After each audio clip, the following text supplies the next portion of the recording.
नमस्कार दोस्तों, मैं कैलाश आप सभी का आपके अपने YouTube channel GS with Kailash sir में स्वागत करता हूं।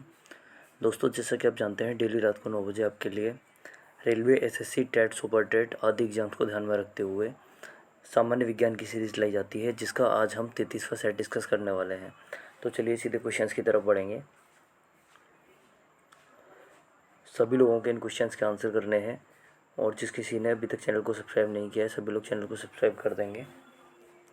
पहला क्वेश्चन, ध्वनि का वेग अधिकतम होता है। ध्वनि का वेग जो है किस माध्यम में अधिकतम होता है? वायु में, जल में, स्टील में या फिर निर्वात में? तो जो सही आंसर हो जाएगा दिए गए ऑप्शंस में से, ध्वनि का वेग जो अधिकतम होता है यह स्टील में होता है। दूसरा क्वेश्चन, किस रंग का तरंग दैर्घ्य कम होता है? बैगनी, लाल, हरा या नीला? इन चारों रंगों में से किस रंग की तरंग दैर्घ्य सबसे कम होती है? तो आंसर होगा ए, बैगनी। बैगनी रंग की तरंग दैर्घ्य इन सभी में सबसे कम होती है। अगला क्वेश्चन, वायु में ध्वनि का वेग स्वतंत्र होता है दाब से, घनत्व से, आर्द्रता से या तापमान से? तो वायु में ध्वनि का वेग जो होता है, इस पर किसका प्रभाव नहीं पड़ता? दाब का, घनत्व का, आर्द्रता का या तापमान का? तो सही आंसर होगा ये हो जाएगा ए, दाब का। वायु में ध्वनि के वेग पर दाब का कोई प्रभाव नहीं पड़ता। चौथा क्वेश्चन, प्राथमिक रंग कहा जाता है। निम्नलिखित में से किसे प्राथमिक रंग कहा जाता है? पीला, हरा, नीला, लाल, हरा, नीला, नीला, लाल या बैंगनी या इनमें से कोई नहीं? तो फोर्थ क्वेश्चन का जो सही आंसर होगा, प्राथमिक रंग जो होते हैं लाल, हरा तथा नीला, ये तीनों ही किस प्रकार के रंग हैं? ये तीनों ही प्राथमिक रंग हैं। तो फोर्थ क्वेश्चन का आंसर हो जाएगा बी। पांचवा क्वेश्चन देखेंगे, परमाणु की प्रभावी त्रिज्या होती है 10⁻⁻6 मीटर, 10⁻⁻10 मीटर, 10⁻⁻4 मीटर या 10⁻⁻15 मीटर? तो पांचवा क्वेश्चन, परमाणु की जो प्रभावी त्रिज्या होती है यह 10⁻⁻10 मीटर होती है। छठवां क्वेश्चन, तंबाकू में विषैला पदार्थ होता है निकोटिन, फिनॉल, एस्पिरिन या ग्रेफाइट?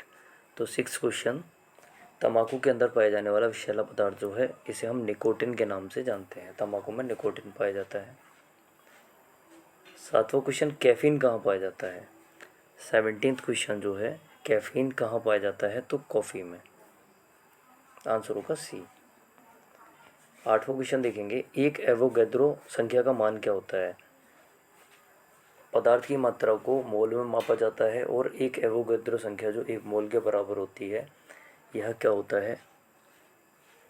कार्बन 12 के 12 ग्राम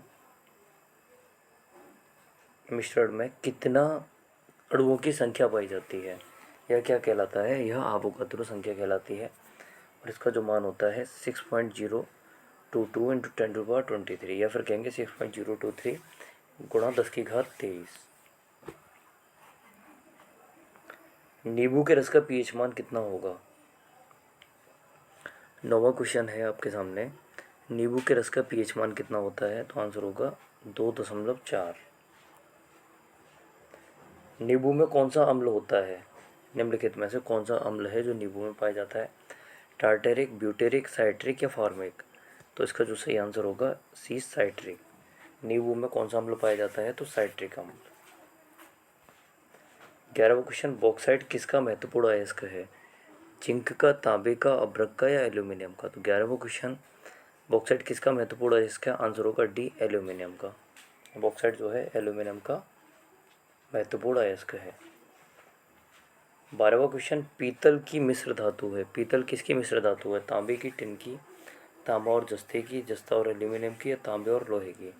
तो 12वें क्वेश्चन का जो आंसर होगा ये हो जाएगा बी, तांबो और जस्ते की। पीतल किसकी मिश्र धातु है? तांबे और जस्ते से मिलकर बनी होती है। 13वां क्वेश्चन, पारे का अयस्क है गैलेना, कैलोमाइट, सिनेबार या पेटसाइट? तो 13th क्वेश्चन का जो आंसर होगा, पारा का अयस्क सिनेबार है। 14वां क्वेश्चन, ब्रॉन्ज यानी कांसा एक मिश्रण है। कांसा किसका मिश्रण है? तो आंसर होगा कॉपर तथा टिन का। कांसा जो है यह कॉपर तथा टिन का मिश्रण होता है। 15वां क्वेश्चन, बेसेमर प्रक्रम से बनाया जाता है। बेसेमर प्रक्रम से बनाया जाता है टीन, अमोनिया, इस्पात या हाइड्रोजन? तो देखेंगे, बेसेमर प्रक्रम से बनाया जाता है? 16 क्वेश्चन, आंसर हो जाएगा सी इस्पात। 16 क्वेश्चन, कांच निम्नलिखित का मिश्रण है? कांच जो है निम्नलिखित में से किसका मिश्रण है? आंसर होगा सी बालू और सिलिकेट का। कांच जो है यह बालू और सिलिकेट का मिश्रण है। लोहे का शुद्धतम रूप है? स्टील, पिटवा लोहा, स्टेनलेस स्टील या ढलवा लोहा? 17 क्वेश्चन, लोहे का शुद्धतम रूप क्या होगा? तो आंसर होगा बी पिटवा लोहा। लोहे का शुद्धतम रूप जो है यह पिटवा लोहा होता है। अधिकांश लोहा निम्न में से प्राप्त किया जा सकता है? 18 क्वेश्चन, अधिकांश लोहा जो है यह निम्नलिखित में से किससे प्राप्त किया जा सकता है? हेमेटाइट, मैग्नेटाइट, सिडेराइट या आयरन पायराइट? तो 18वें क्वेश्चन का जो आंसर होगा हेमेटाइट। अधिकांश लोहा जो है यह हेमेटाइट से प्राप्त किया जाता है। 19वां क्वेश्चन, मानव द्वारा निर्मित प्रथम संश्लिष्ट रेशा यानी सिंथेटिक फाइबर्स था? मानव द्वारा निर्मित प्रथम संश्लेषित जो रेशा था यह क्या था? तो नायलॉन। 20वां क्वेश्चन, गन पाउडर किसका मिश्रण होता है? गन पाउडर जो है यह किसका मिश्रण होता है? तो गन पाउडर जो होता है यह सल्फर, चारकोल और सोरे का मिश्रण होता है। गन धातु में होता है CuSN तथा Zn। टाका या सोल्डर से बनी मिश्र धातु है? टाका या सोल्डर से बनी मिश्र धातु क्या होती है? तो सीसा और टिन जो है यह सोल्डर से बनी मिश्र धातु है। 23वां क्वेश्चन, निम्नलिखित में से सबसे भारी धातु है? निम्नलिखित में कौन सी धातु सबसे भारी धातु है? एल्यूमिनियम, तांबा, चांदी या ओस्मियम? तो इसका आंसर होगा डी ओस्मियम। निम्नलिखित में से ओस्मियम जो है यह सबसे भारी धातु है। पोर्टलैंड सीमेंट के प्रमुख संगठकों में शामिल है? पोर्टलैंड सीमेंट के प्रमुख संगठकों में निम्नलिखित में से क्या शामिल होगा? चलिए एक बार ऑप्शन देख लेते हैं। 24 क्वेश्चन आप लोगों के सामने। पोर्टलैंड सीमेंट के प्रमुख संगठकों में शामिल होता है तो लाइम, सिलिका और एल्यूमिना। 24वें क्वेश्चन का जो आंसर होगा ये हो जाएगा डी। लाइम, सिलिका और एल्यूमिना जो है पोर्टलैंड सीमेंट के प्रमुख संगठक हैं। आंसर होगा डी। अगला क्वेश्चन, सबसे शुद्ध कोयले का प्रकार कौन सा है? पीट कोयला, लिग्नाइट कोयला, बिटुमिनस या एंथ्रासाइट? तो इसका जो आंसर होगा एंथ्रासाइट। सबसे शुद्ध कोयला जो होता है यह एंथ्रासाइट होता है। 26वां क्वेश्चन, सबसे जटिल कार्बनिक पदार्थ होता है? सबसे जटिल कार्बनिक पदार्थ निम्नलिखित में से कौन सा होता है? 26वां क्वेश्चन, और आंसर हो जाएगा सी प्रोटीन। प्रोटीन जी जो है यह सबसे जटिल कार्बनिक पदार्थ है। 27वां क्वेश्चन, पायरेक्स कांच मुख्यतः है साधारण कांच, ऊष्मा प्रतिरोधी कांच, ऊष्मा अवशोषक कांच या इनमें से कोई नहीं? तो 27वें क्वेश्चन का जो आंसर होगा यह हो जाएगा बी, ऊष्मा प्रतिरोधी कांच। पायरेक्स कांच जो है यह ऊष्मा प्रतिरोधी कांच होता है। मेलाकोनाइट किस धातु का खनिज है? 28वां क्वेश्चन, मेलाकोनाइट किस धातु का खनिज है? आंसर हो जाएगा ए, तांबे का।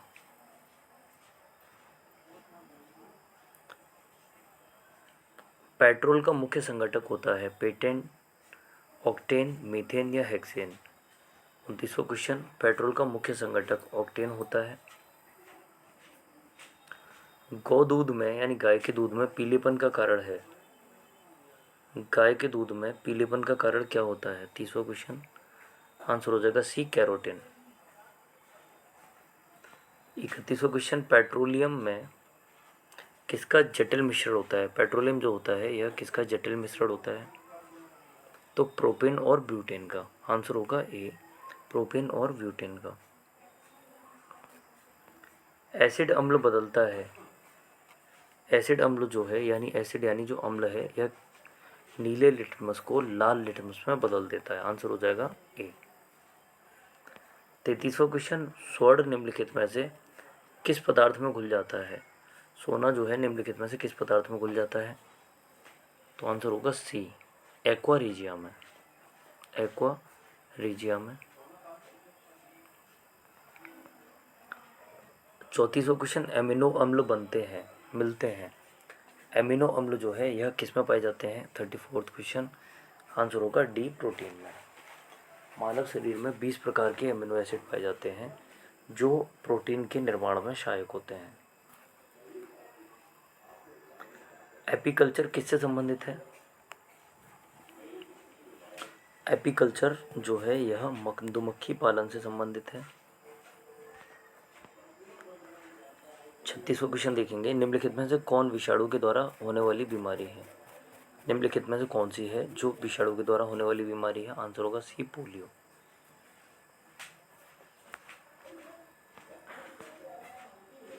और आज का अंतिम क्वेश्चन देखेंगे, मलेरिया रोग होता है, मलेरिया रोग किसके द्वारा होता है? तो मादा एनाफिलीज मच्छर जो होता है यह मलेरिया रोग का वाहक है। तो इस प्रकार से आंसर हो जाएगा ए। चलिए मिलते हैं नेक्स्ट वीडियो में। जुड़े रहने के लिए धन्यवाद। Good evening all of you. शुभ संध्या, शुभ रात्रि।